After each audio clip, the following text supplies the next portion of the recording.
오늘 많은 분들이 고향 가시느라 또는 친척들 방문하는 것 때문에 힘드셔서 하여튼 여러 가지 이유로 못 오셨습니다. 고향 오고 가는 그 여정 위에 하나님께서 안전을 지켜주시고 또 설 명절 지내시느라고 아프신 분들 우리 빨리 주님의 치유의 은총이 함께 하시길 빌겠습니다. 제가 오늘 이렇게 예배 전에 교우들이 오시는 속도를 보고 아차 싶었습니다. 이렇게 조금 교우들이 좀 적게 오고 또 명절 중간에 있을 때는 앞으로 설교를 굉장히 짧게 해야겠다 이런 생각을 했습니다. 제가 오늘 원고를 잔뜩 준비했는데요. 그리고 그 원고가 별로 재미가 없습니다. 어렵기도 하고요. 그래서 좀 쉽고 재밌고 그렇지만 이제 은혜롭게 이렇게 짧게 설교하는 것을 다음번에 하려고 좀 노력하는데 오늘은 준비한 원고가 너무 길어서 제가 어떻게 할지 모르겠습니다. 좀 건너뛰면서 하게 될지 모르겠습니다. 하여튼 그 오늘 준비한 그 증언을 여러분들께 말씀드리겠습니다. 오늘 설 연휴 중에 있는 주일인데요. 교회력으로 보면 여러분 주보에 있는 것처럼 주연절 6번째 주일이고 동시에 변모주일입니다. 산상 변모주일이죠. 근데 이 교회의 전례력에서 주연절은 해에 따라서 어떤 해는 넷째 주일로 끝나고요. 어떤 해에는 8번째 주일로 끝납니다. 그 이유가 뭔가? 그 이유는 해마다 부활절 날짜가 다르기 때문에 그렇습니다. 부활절은 유대교의 6월절 계산법에 따르는데 왜냐하면 예수님께서 6월절에 돌아가셔서 그 사흘 후에 부활하셨기 때문에 그 이제 유대교의 6월절이 기준이 됩니다. 부활절에. 근데 이 유대교가 6월절을 어떻게 지내냐면 우리가 그렇게 예전에 태양력을 쓰지 않고 그러니까 이 태음력, 그러니까 음력을 사용했듯이 달을 기준으로 이렇게 유대의 달력이 정해져 있습니다. 그래서 춘분 후에 첫 번째 보름, 이 지난 첫 번째 주일이 6월절입니다. 근데 춘분이 3월 21일이 보통인데요. 21일인 경우도 있고요, 가끔. 그래서 빨리 부활절이 오면, 그러니까 만약에 춘분이 보름이었다. 그러면 그 다음 날이 부활절인 경우에 3월 22일이 부활절이 되기도 하고요. 그 다음에 이게 뭐 한없이 늦어지면 4월 25일까지 늘어나기도 합니다. 그래서 이렇게 부활절이 유동적이기 때문에 부활절에 따라서 이제 다 여러 가지 교회력이 막 이렇게 바뀌게 되는 겁니다. 이렇게 해서 그의 부활절이 정해지게 되면 그 날로부터 주일을 제외하고 40일을 거꾸로 계산합니다. 그렇게 되면 언제나 수요일이 되는데요. 그 수요일이 바로 사순절이 시작되는 성회 수요일입니다. 그리고 이 성회 수요일 직전 주일은 그의 마지막 주연절이 되고 변모주일로 지킵니다. 복잡하죠? 예, 이걸 계산하기가 굉장히 복잡합니다. 그러니까 저나 여러분은 그냥 복잡하게 계산할 필요 없이 남들이 다 계산해 놓아서 달력에 교회록에 이렇게 써 놓으면 그대로 그냥 아멘하면 지키면 되는 겁니다. 예. 제가 하여튼 말씀드리고 싶은 것은 매년 주연절의 길이가 달라진다는 것, 어떤 해에는 4주, 어떤 해에는 8주까지 달라진다는 것, 그리고 주연절의 마지막 주일은 변모주일로 지킨다는 것, 그리고 변모주일이 지난 다음에 사흘 후에는 성회 수요일이 시작되고 그때부터 사순절이 시작된다는 것을 우리가 기억해야 달라는 겁니다. 오늘 우리 교회가 사용하고 있는 교회력에 따른 성서 일과는 오늘 변모주일 구약 본문으로 열왕기 하 2장 1절로 12절의 말씀을 제시하고 있습니다. 올해는 가나다 이 3년 주기 가운데 두 번째 해인 나해인데요. 그러니까 이어비입니다. 근데 이 가운데 있는 올해는 열왕기 하가 본문이지만 가해나 다해는 출애굽기가 본문이었습니다. 그래서 작년과 재작년에 저희가 출애굽기 34장과 24장을 가지고 증언을 들었습니다. 그러니까 올해 구약 본문에서 엘리야가 등장하는 데 비해서 다른 해에는 모세가 등장했습니다. 잘 아시듯이 변모주일은 변화산에서 예수님이 영광스러운 모습으로 변모한 사건을 기념하는 주일인데, 그 변화산에서 변모한 예수님은 혼자 계시지 않았고, 물론 제자들이 같이 있었지만 제자들은 좀 멀리 떨어져 있었고, 예수님이 영광스러운 모습으로 변화하시자 예수님과 이야기를 주고받는 두 분이 계셨습니다. 바로 그분이 모세와 엘리야였습니다. 그래서 성서일과는 변모주일 구약 본문으로 모세 이야기와 엘리야 이야기를 제시하고 있는 겁니다. 그래서 오늘 이제 엘리야가 주인공이니까 엘리야 이야기를 안 할 수가 없습니다. 엘리야가 역사의 무대에 등장한 것은 아합이 북왕국 이스라엘을 다스리던 때였습니다. 열왕기상 16장 30절 이하는 아합에 대해서 이렇게 이야기합니다. 오므리의 아들 아합은 그 이전에 있던 왕들보다 더 심하게 주님께서 보시기에 악한 일을 하였다. 그는 느밧의 아들 여로보암의 죄를 따라가는 정도가 아니라 오히려 더 앞질렀다. 그는 시돈 왕 엘바알의 딸인 이세벨을 아내로 삼았으며 더 나아가서 바알을 섬기고 예배하였다. 또 그는 사마리아에 세운 바알의 신전에다가 바알을 섬기는 제단을 세우고 아세라 목상도 만들어 세웠다. 그래서 그는 그 이전의 이스라엘 왕들보다 더 심하게 주 이스라엘의 하나님을 진노하시게 하였다. 지금 아합은 그러니까 이 성경의 기준에 따르면 아주 최고로 나쁜 왕 중에 한 명일 것입니다. 이렇게 하나님께서 그 아합 때문에 진노하셨는데요. 이 하나님의 진노를 아합에게 전달한 사람이 바로 예언자 엘리야입니다. 성경은 엘리야의 첫 등장을 열왕기상 17장 1절에서 이렇게 증언하고 있습니다. 길르앗의 디셉에 사는 디셉 사람 엘리야가 아합에게 말하였다. 내가 섬기는 주 이스라엘의 하나님께서 살아계심을 두고 맹세합니다. 내가 다시 입을 열기까지 앞으로 몇 해 동안은 비는커녕 이슬 한 방울도 내리지 않을 것입니다. 갑자기 뜬금없이 17장 1절에 엘리야가 등장하는데, 그 엘리야가 아합 왕에게 이제 가뭄이 올 것을 말하는데, 그냥 보통 가뭄이 아니고 이슬 한 방울도 내리지 않는 대가뭄이 올 것이다, 이렇게 이야기합니다. 이렇게 엘리야는 하나님의 진노를 아합에게 전했지만 이제는 아합의 진노를 피해서 도망자 신세가 됩니다. 그래서 주님의 말씀을 따라서 요단강 동쪽에 있는 그릿 시냇가에서 혼자서 숨어 지냈습니다. 시냇물을 마시고 그리고 까마귀가 날라다 주는 먹을 것을 먹으면서 그렇게 지냈습니다. 그러다가 가뭄으로 그 시냇물까지 마르자 주님은 엘리야에게 시돈에 있는 사르밧으로 가서 한 과부의 집에서 지내라고 합니다. 엘리야는 그 가난한 과부의 집에서 밀가루와 기름이 떨어지지 않게 하는 기적과 그리고 병들어 죽은 아들을 소생시키는 기적을 일으키면서 숨어서 지냈습니다. 그 후 3년이 지난 다음에 엘리야는 아합을 만나서 이스라엘 온 백성과 바알의 예언자 450명을 갈멜산에 모이게 하고 세기의 대결을 펼칩니다. 이 엘리야는 대결에 앞서서 백성들에게 결단을 촉구하며 이렇게 외칩니다. 여러분은 언제까지 양쪽에 다리를 걸치고 머뭇거리고 있을 것입니까? 주님이 하나님이면 주님을 따르고 바알이 하나님이면 그를 따르십시오. 이렇게 이야기합니다. 이 천둥과 같은 엘리야의 외침에 사람들은 아무 말도 못한 채 묵묵히 서 있기만 했습니다. 왜 그랬을까요?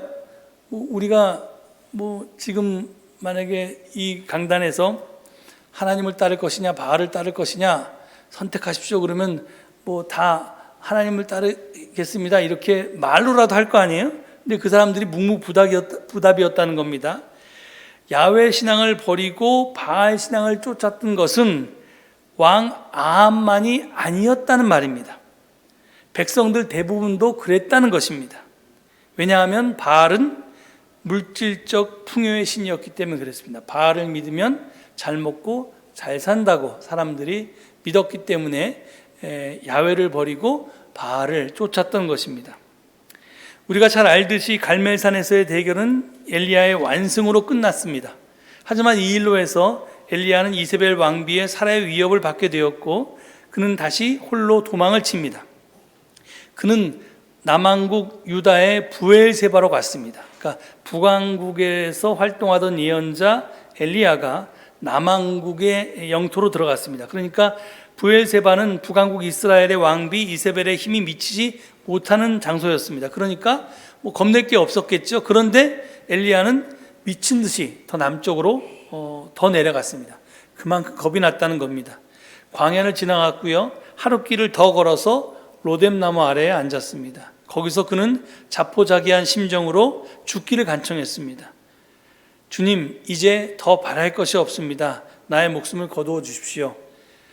그는 그렇게 기도했습니다. 왜냐하면 이 바알 갈멜산에서의 바알 예언자들과의 대결에서 하나님의 일방적인 승리로 끝났으면 아합 왕도 뉘우치고 이세벨 왕비도 뉘우치고 백성들도 돌아설 것이라고 생각했는데 그렇지가 않았습니다. 오히려 자기가 승자가 아니라 패자처럼 그렇게 이세벨에게 쫓기는 신세가 되었고 그 정도의 사건 앞에서도 왕비와 백성들이 변하지 않았다면 이제 내가 더 노력해서 뭐 하겠나, 그냥 죽는 게 낫겠다, 이렇게 생각했던 것 같습니다.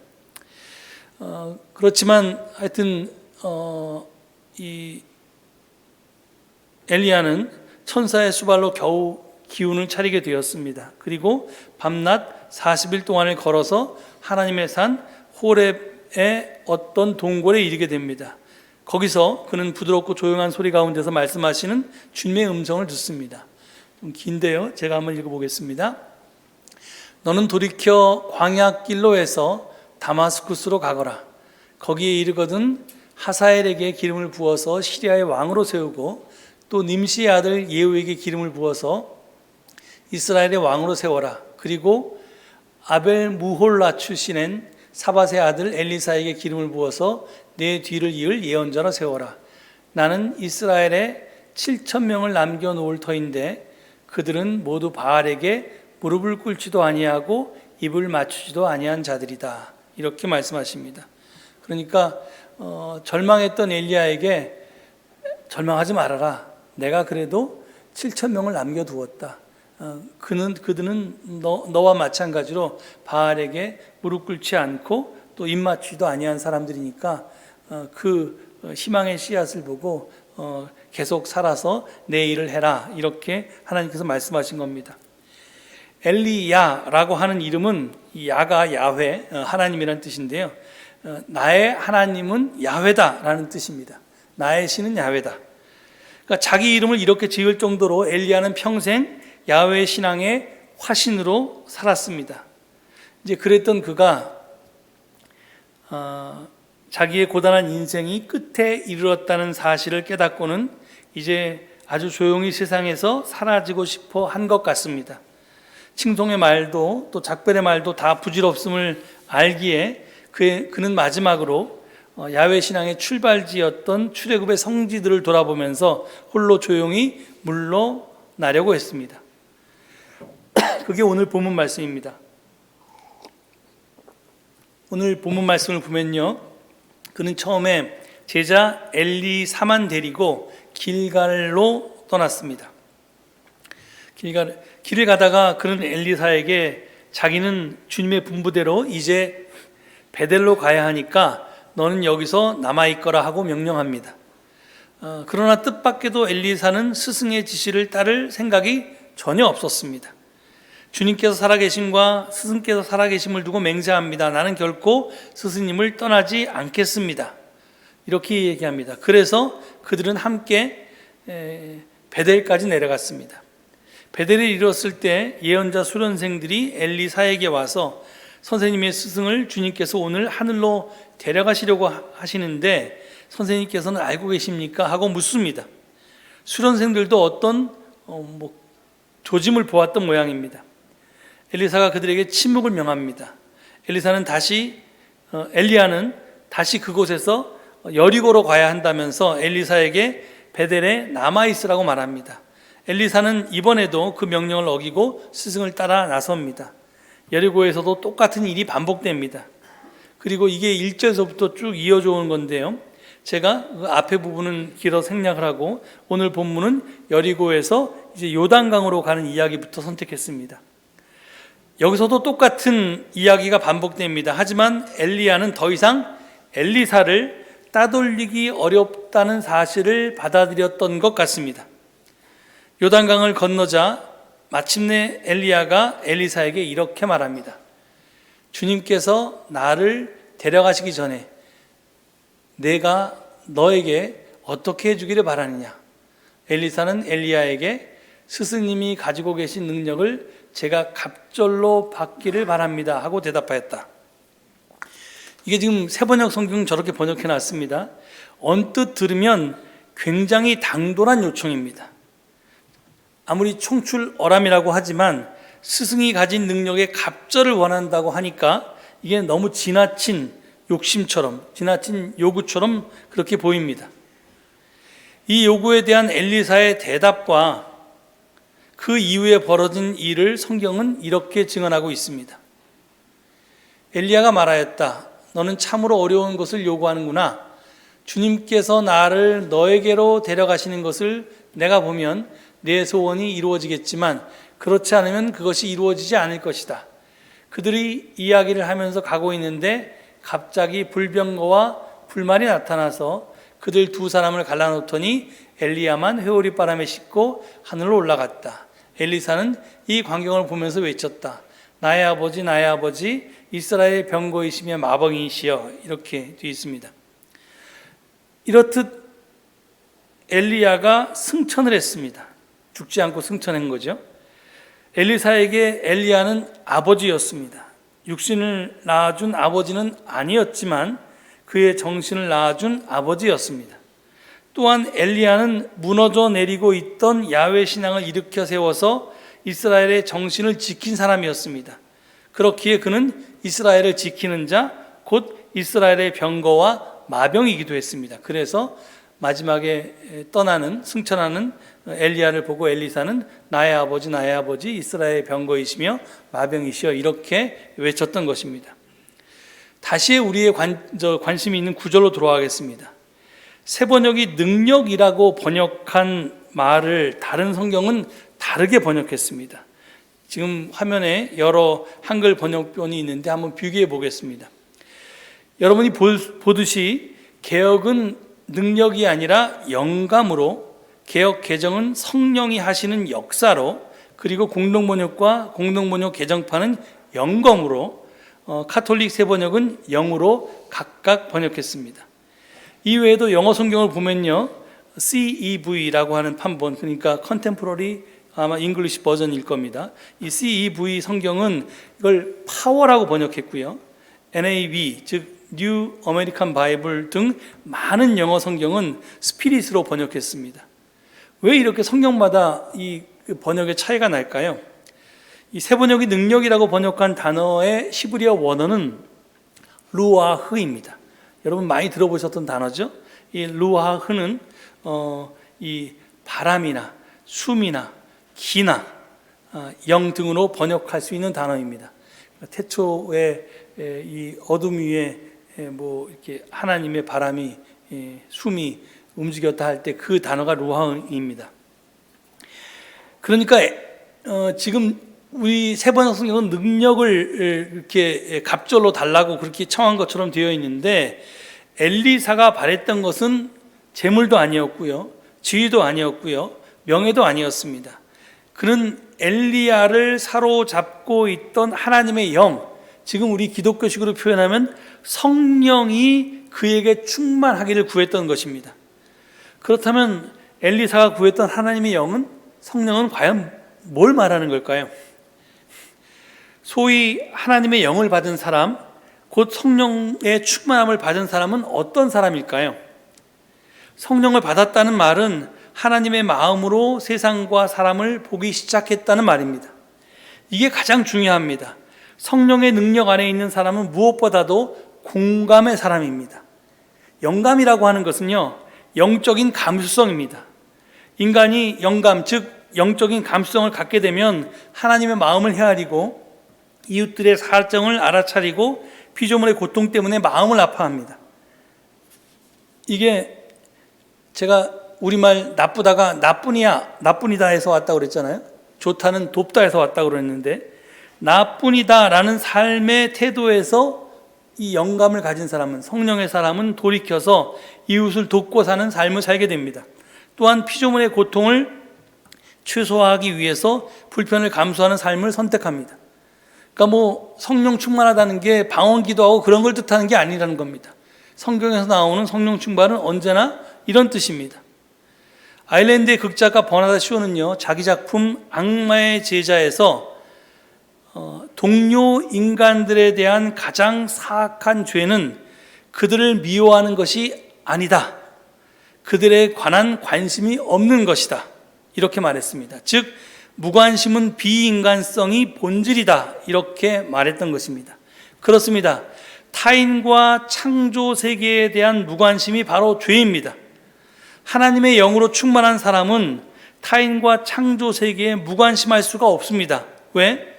하나님의 영으로 충만하면 하나님의 사랑으로 타인과 창조 세계를 사랑할 수밖에 없기 때문입니다. 하나님의 사랑이 무엇입니까? 그걸 이제 구약에서는 그걸 헤세드라고 표현하고요. 그 다음에 이 신약에서는 긍휼이라고 표현하는데 그게 이제 컴패션입니다. 컴패션은 함께, 패션, 그러니까 이제 고통을 느끼는 겁니다. 타인과 창조 세계의 아픔과 고통을 내 아픔과 고통으로 느끼는 것, 여기서부터 하나님의 사랑은 출발합니다. 출애굽의 해방 사건도 바로 이 컴패션에서 출발했습니다. 그러니까 엘리야가 야훼 신앙의 수호자라고 하는데, 야훼 신앙의 화신이라고 했고요. 엘리야가 수호하고자 했던 야훼 신앙은 다른 어떤 것이 아니었습니다. 당시에 사회적 약자였던 히브리가 이집트에서 노예살이를 할 때 그들의 아픔과 고통을 자기의 아픔과 고통으로 느끼신 하나님께서 그들을 종살이에서 해방한 야훼가 진짜 하나님이니까 그 하나님만 믿어야 한다는 것이 바로 야훼 신앙, 야훼 유일 신앙입니다. 그 하나님을 믿고 따르는 것이 세상의 정의와 평화와 사랑을 이루는 길임을 믿고 고백하면서 내 삶을 그 길에 투신하고 헌신하는 것이 바로 야훼 신앙입니다. 반면에 바알 신앙은 무엇입니까? 바알은 물질적 풍요의 신이라고 했습니다. 그런데 그 물질적 풍요는 내 것과 네 것을 가르고 나보다 약한 이웃의 소유를 이런저런 방법으로 내가 가질 때 가능한 것입니다. 제가 수메르에서 신석기 혁명이 일어난 이후에 인류의 문명이 시작됐다고 했는데, 인류의 문명의 시작은 잉여 생산물이 만들어지면서 이제 생산력이 증가했어요. 그것을 내가 힘 안 들이지 않고 내가 노동하지 않고 남이 생산한 것을 힘으로 빼앗으려고 하는 것에서부터 출발했다고 했습니다. 그러니까 이게 과거에는 무식하게 힘으로 폭력을 사용해서 남의 것을 뺏었었다면 요즘은 그런 방법을 쓰진 않겠죠. 여러 가지 방법을 쓰겠는데 내가 가진 여러 가지 힘으로 남보다 내가 더 잘 먹고 잘 삽니다. 그것이 권력이 됐던 아니면 나의 지식이 됐던 여러 가지 우리가 가지고 있는 온갖 힘들이 있습니다. 그 힘들이 우리를 남들보다 잘 살게 합니다. 그리고 그래서 그렇기 때문에 그게 이제 쭉 인류를 이렇게 망가뜨려 왔던 건데, 그게 이제 일종의 바알 신앙인데요. 그렇기 때문에 바알 신앙은 필연적으로 폭력과 불의, 수탈과 착취, 갈등과 불화를 낳게 되어 있습니다. 그래서 엘리야는 바알 신앙을 배척하고 야훼 신앙을 옹호했던 것입니다. 이게 생명이냐 죽음이냐처럼 야훼 하나님과 바알은 양립할 수 없는 개념입니다. 예수님께서 신약에서 하나님을 섬길 것이냐 만물을 섬길 것이냐, 누구든지 두 주인을 섬길 수 없다라고 말씀하신 이유가 바로 여기에 있습니다. 오늘은 변모주일입니다. 성경은 변화산에서 모세와 엘리야와 예수님이 있었다고 증언하고 있습니다. 이 세 사람은 각각 율법서와 예언서와 복음서를 대표하는 인물들입니다. 그런데 율법서와 예언서와 복음서를 관통하는 성경의 핵심 정신, 핵심 사상은 무엇입니까? 그게 어려운 게 아닙니다. 바로 하나님 사랑, 이웃 사랑입니다. 저기 마태복음 22장에 37절로 40절에 있는 말씀을 화면에 띄웠는데, 거기 보면 40절에 하나님 사랑, 이웃 사랑이 이 두 계명에 온 율법과 예언서의 본뜻이 달려 있다, 이렇게 증언하고 있습니다. 뭐 어려운 걸 얘기할 필요 없이 하나님을 사랑하고 이웃을 사랑하는 것이 이게 따로 떨어진 게 아니라 이것이 동전의 앞뒷면처럼 이것을 같이 하는 것이 이게 율법서와 예언서 그리고 복음서가 이야기하는 어쩌면 기독교의 본질에 해당되는 겁니다. 우리가 하나님의 영으로, 성령으로 충만하게 되면 하나님만 사랑하지 않습니다. 반드시 이웃도 내 몸처럼 사랑하게 됩니다. 특히 약자들의 아픔에 대한 감수성이 높아지고 그들과 공감할 수 있게 됩니다. 나아가서 이 기후 비상사태 시대에는 우리의 이웃에는 당연히 창조 세계에도 포함되어야 할 것입니다. 변모주일은 예수님의 변모 사건만을 기념하는 주일이 아닙니다. 거기에 비추어서 동시에 우리도 어떻게 변할 것인가를 생각해야만 하는 주일입니다. 그동안 인류는 편리와 풍요를 추구해 왔기 때문에 지금의 이 기후 비상사태가 초래되었습니다. 이제 그런 생활에서 벗어나야 합니다. 그것을 변화해야 됩니다. 그런 모습에서 내가 변모해야 합니다. 절제해야 하고요. 그리고 불편하게 살아야 합니다. 그래야만 살 수가 있습니다. 그래서 이번 사순절에 온 기장교회가 함께 탄소금식에 적극적으로 이렇게 실시하는데요. 여기에 우리도 다시 한번 동참합니다. 사실은 뭐 이게 작년에도 제가 말씀드렸듯이 우리 교회는 늘 사순절 탄소금식을 해오고 있었는데, 제가 서울로회 기후정의 위원장이 되면서 이걸 우리 교회만 할 게 아니라 서울로회는 모든 교회들이 함께 했으면 좋겠다 해서 이 사순절 탄소금식을 프로그램을 짜서 제시했고, 이왕 이렇게 만든 김에 그러면 우리만 하지 말고 기장교회 전체가 하면 좋겠다 그래서 생태공동체 운동본부를 통해서 작년에 이것을 광고했습니다. 얼마나 많은 교회가 참여했는지 모르지만 작년보다 올해가 훨씬 더 많은 교회가 참여한 건 분명합니다. 저한테 고맙다고 인사하면서 우리도 올해는 작년에 못했는데 하겠다는 교회들이 저한테 인사하는 많은 목사님들이 있었고요. 어저께는 제가 증언을 준비하고 있는데 우리 교회도 목사님 덕분에 탄소금식을 시작합니다. 그래서 주보를 보내주는 목사님도 계셨습니다. 그래서 이제 이게 이제 이 운동이 확산된다는 거죠. 그렇기 때문에 이제 교단적인 차원에서 탄소금식을 하는 교단은 없기 때문에 작년에도 제가 이 기독교 방송과 인터뷰했고 또 올해도 기독교 방송과 인터뷰할 예정이 잡혀 있습니다. 이렇게 이게 우리는 일상적일지 몰라도 그렇지만 이제 이게 굉장히 중요한 기독교계의 운동으로 지금 인식되고 있다는 증거입니다. 그래서 우리가 이게 매년 하는 거니까 그냥 매너리즘에 빠져서 그냥 올해도 이런 걸 하나보다 우리 교회가 이렇게 생각하지 마시고, 여러분들이 나는 다르게 믿고 생각하니까 이것을 넘어서 나는 다르게 산다라고 하는 것을 우리의 삶으로 입증할 수 있기를 바랍니다. 그래서 이번에는 전 교우에게 탄소 헌금을 할 것을 제가 요청드립니다. 제가 이제 해외 여행을 하셔서 비행기를 타면 특별히 탄소를 많이 배출하시기 때문에 해외 여행을 하실 때마다 탄소 헌금을 하시라고 했는데 제가 가만히 보니까 몇 분 안 하시는 것 같아요. 그래서 뭐 이유가 여러 가지가 있겠죠. 근데 이제 제가 오늘 주보에 실어 있는 것처럼 차량을 운행하는 모든 교우는 오늘 당장 예배 끝나고 나서 자동차 계기판에 총 주행 거리를 사진을 찍어 놓으십시오. 그리고 부활절 날 다시 총 주행거리를 사진 찍어서 그 차이만큼, 차량이 운행한 거리만큼 킬로미터당 50원씩 계산해서 탄소헌금을 드리십시오.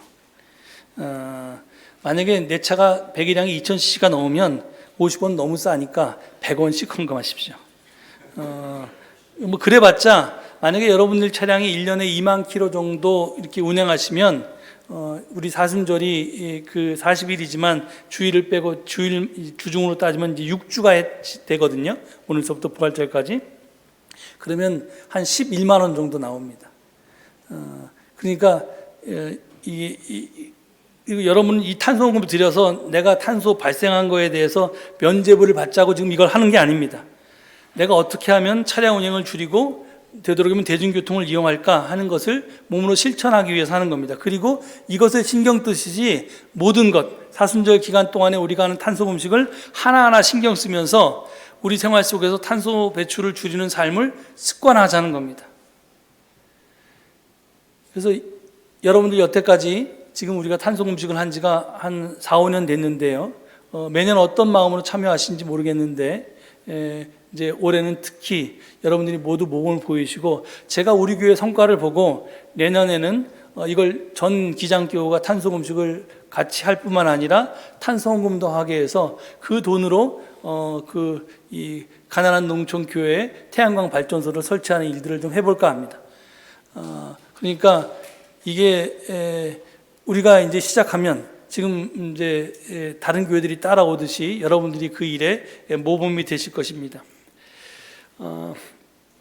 2003년생 청년 기후활동가인 스웨덴의 그레타 툰베리가 이런 말을 했다고 제가 말씀드렸습니다. 의미 있는 기후행동을 하려면 많은 것을 바꿔야 한다. 그러나 근본적으로 따져보면 우리가 바꿔야 할 가장 중요한 것은 우리 자신이다 했습니다. 변모주의를 맞아서 여러분 다시 엘리야와 엘리사처럼 하나님의 영으로 무장하시고 이 기후 비상사태 시대에 탄소 금식으로 우리의 삶을 변화시켜서 이 세상에 희망을 만들어가는 우리 모두가 될 수 있기를 간절히 축원드립니다. 이 말씀 되새기시면서 잠시 침묵 가운데 기도하시겠습니다.